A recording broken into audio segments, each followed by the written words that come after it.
ये हम लोग आ चुके हैं क्लास 10 का जो है ऑब्जेक्टिव सब्जेक्टिव क्वेश्चनों को लेकर जो कल 24 नवंबर के एग्ज़ाम में जो आएगा साइंस में।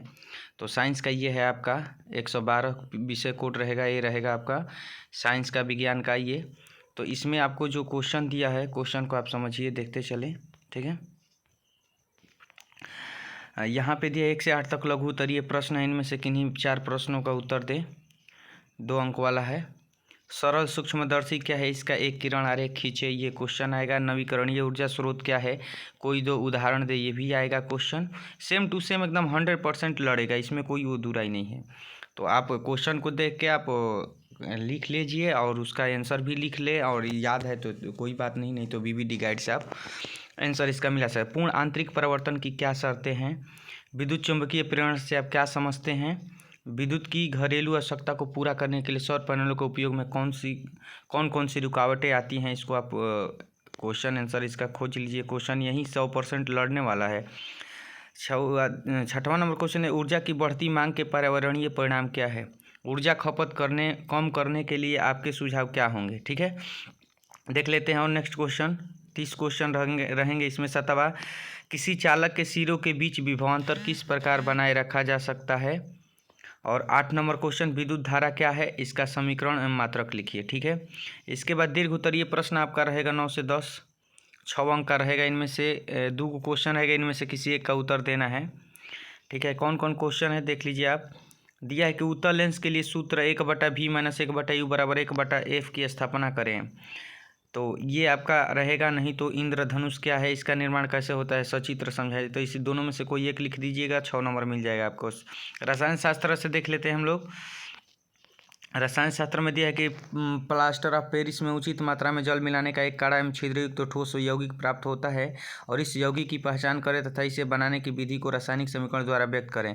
प्लास्टर ऑफ पेरिस का अस्पताल में उपयोग बताएं।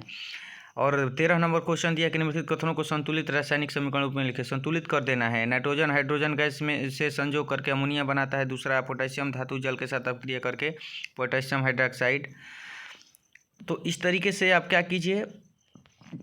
12 नंबर क्वेश्चन ये है। 13 नंबर तो देखिए, देख ही लिए।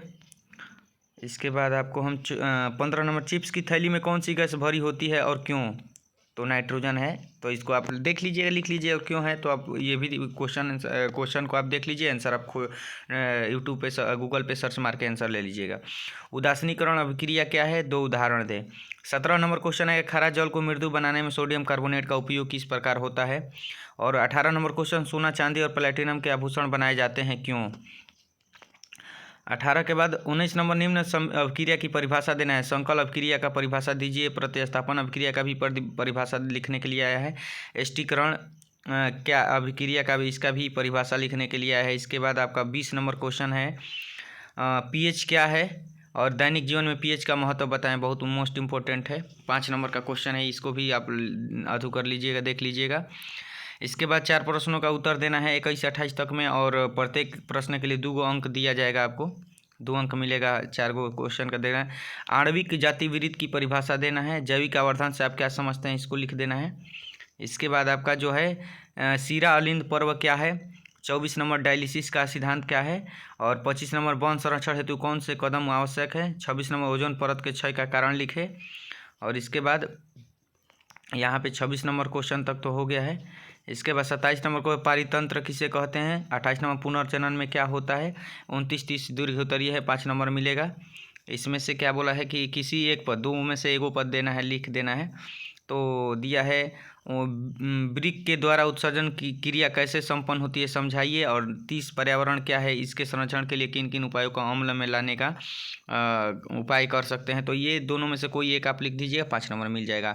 तो हम लोग अब ऑब्जेक्टिव क्वेश्चन को भी देखेंगे। तो अगर मेरे चैनल को सब्सक्राइब नहीं किए हैं तो हैंडसम मास्टर को सब्सक्राइब कर लें, ताकि आपको जो है, अभी ये विज्ञान का है सब्जेक्टिव, ऑब्जेक्टिव इसका लेकर आएंगे, और सोशल साइंस का भी कल जो एग्ज़ाम होने वाला है 24 नवंबर को आपका।